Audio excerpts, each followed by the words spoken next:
I'm Elizabeth at A Literary Princess. If you are new here, welcome.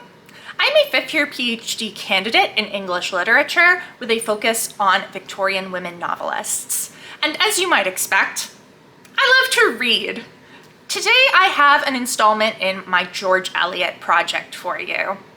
If you do not know, the George Eliot project has been going on since January of 2023, and it is me reading George Eliot's fiction in publication order. And we are up to the second to last one, Daniel Deronda. This is Eliot's final novel, not her final piece of fiction though. We'll talk about that at the end. And this was a reread for me. I'm so excited to talk to you about this. Please know there will be spoilers. I find it very difficult to talk about Eliot's books without spoilers, and I feel like the spoilers for this one do really give away major plot points. So if you have not read Daniel Deronda and you don't want to know what happens and some of the major reveals, click away from this video. And also, do not read the back of the book and do not read the introduction because they will give it away. So we are going to start with a brief history of the novel, a summary, and then my thoughts. Let's jump in. Daniel Deronda was published in this kind of new mode of publication, like Middlemarch, where it was published in these 8 books. And it was published from February to September of 1876. This book has kind of 2 stories that intersect frequently, but are also fairly separate in some ways. So the first strand is obviously about Daniel Deronda, of the title. Daniel is the ward of Sir Hugo Mallinger, who's a British upper-class gentleman, and everybody thinks he's the illegitimate son of Sir Hugo, including Daniel, but nobody talks about it, so it's not confirmed. It's just yeah, okay. And Daniel ends up meeting this young Jewish woman named Mira Cohen, and he saves her from drowning herself, and then sets about trying to help her find her mother and her brother, who she has been separated from. On this search, he meets Mordecai, who is a scholarly Jewish man dying of consumption, who has a lot of Zionist views. And do not get into a political discussion in my comments section. I'm just gonna say that now. We're talking about the 19th century. Do not start a political discussion in my comments. Anyway, so Daniel starts really getting close to Mordecai and studying with him. And it turns out that Mordecai is Mira's brother. Daniel later learns his true origins. He is Jewish, so this ultimately paves the way for him to marry Mira. So that's our first plot. Our second plot is about Gwendolyn Harleth, who is I love her. She's a brat. I love her. She is a young woman whose family is financially ruined, and she is faced with the choice to become a governess or to marry this man, Mr. Grandcourt, who is the nephew and heir to Sir Hugo. So she originally was going to marry Mr. Grandcourt, no problem, but she finds out something very objectionable about him. And then didn't want to marry him, but when her family's fortunes are completely tanked, she ultimately decides to go through with marrying him rather than degrading herself by becoming a governess. And it goes horribly, terribly wrong for her because he is not a good person. It is a very unhappy marriage and she regrets it pretty much immediately. So because Mr. Grandcourt is Sir Hugo's nephew and heir, Daniel and Gwendolyn meet quite often, and Daniel kind of becomes like almost a moral guide for Gwendolyn. Like the very first scene is her gambling and him seeing it and like disapproving and it making her feel bad. And that's kind of how their relationship continues on. So that's a basic summary as much as I can give. I've tried to, there's a few things I've not told you just so that there's some surprises maybe, but we might get into that in my thoughts. I don't know. So when I first read this, I did really like it, but I felt like Daniel's story could have been cut entirely and it could have just been Gwendolyn's story and we could have named it Gwendolyn Harleth. Now, this is very interesting because at the time of publication, there were many people who felt that way. The readers were kind of split. There was English readers who liked the English part of the story, and then there were Jewish readers who liked the Jewish part of the story. And both sides felt that the other one could have been cut and it would have been a perfect novel.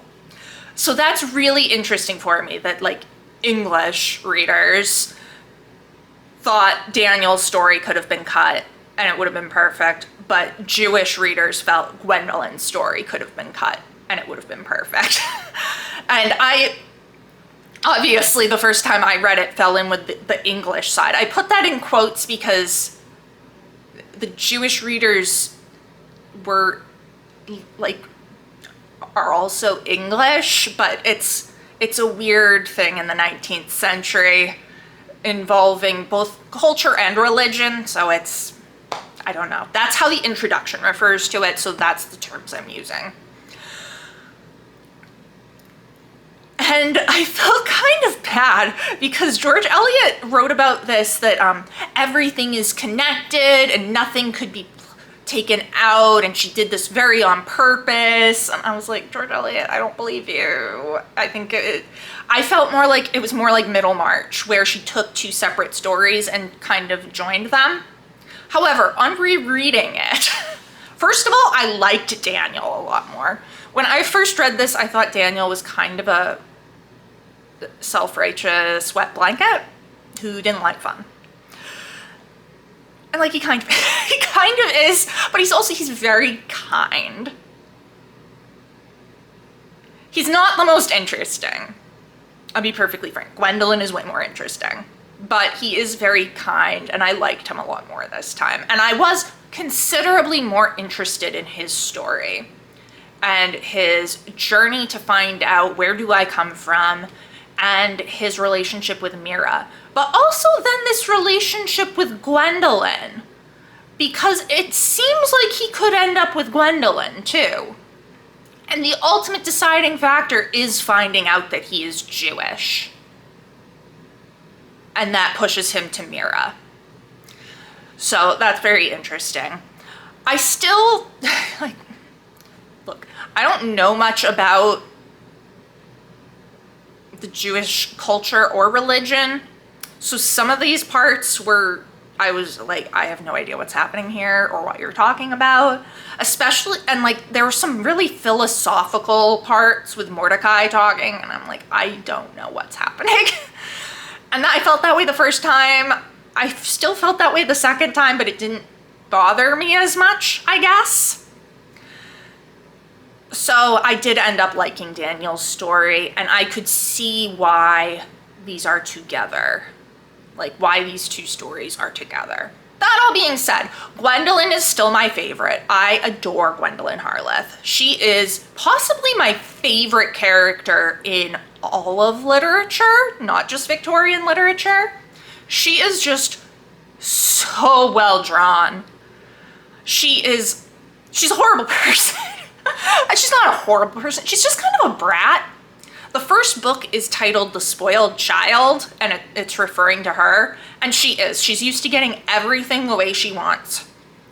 And she's a spoiled child. But her growth and her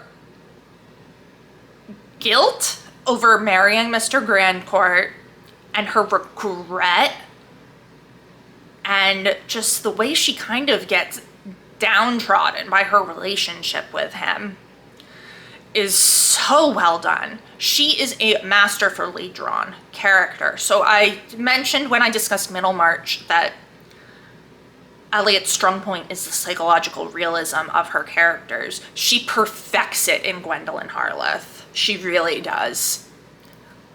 I think definitely more so than in Daniel. I think Gwendolyn is the real masterpiece of this book. Oh, the first time I read this, I gave it 4 stars. I think it probably would have been 4.5 if I had been doing half-star ratings at that point, but I wasn't. This time around, I gave this 5 stars, which puts it at the very top of my Eliot books. Because Impressions of Theophrastus Such is not going to get anywhere near that. So this is my favorite Eliot book. And it really is because of Gwendolyn Harleth and just how wonderfully done her character is. I don't think the pacing is as perfect as Felix Holt or Romola, but I don't think it's as bad as Middlemarch's pacing. So I think it's just some of those philosophical sections slow it down. And there's some stuff with this musician, Klezmer? I don't know if I'm pronouncing that right. But it's like just kind of like a subplot, and you're kind of like, why is this here and why are we spending the amount of time on it that we are? But so there are some slower parts and some kind of meanderings, but not nearly as bad as Middlemarch. I found it very engaging, especially Gwendolyn's parts. I still like Gwendolyn's parts best, but I'm much better able to see where they intersect and how it all ties together. So I loved this. I would highly, highly recommend it. I don't think I would say start with this for George Eliot books, because this is like, it's not easy. And it's also like, it's chunky. It's not quite as long as Middlemarch, but it's pretty long. So I wouldn't say start with it, but if you've read a few of George Eliot's books and you've really liked them, then I would say check out Daniel Deronda, because it is fantastic. 5 stars, my favorite. I love it.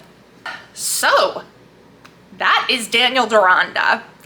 The next and last George Eliot project video will be on the Impressions of Theophrastus Such, which I am currently halfway through, and I am not impressed. You can learn more in my previous currently reading video.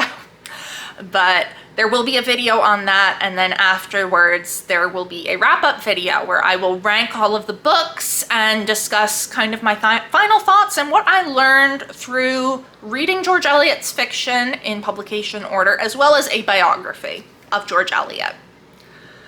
So let me know down in the comments below. Have you read Daniel Deronda? What do you think? Do you agree with me? Disagree with me? Do you like Daniel's story better or Gwendolyn's? It has been great chatting with you. I will see you soon. Bye.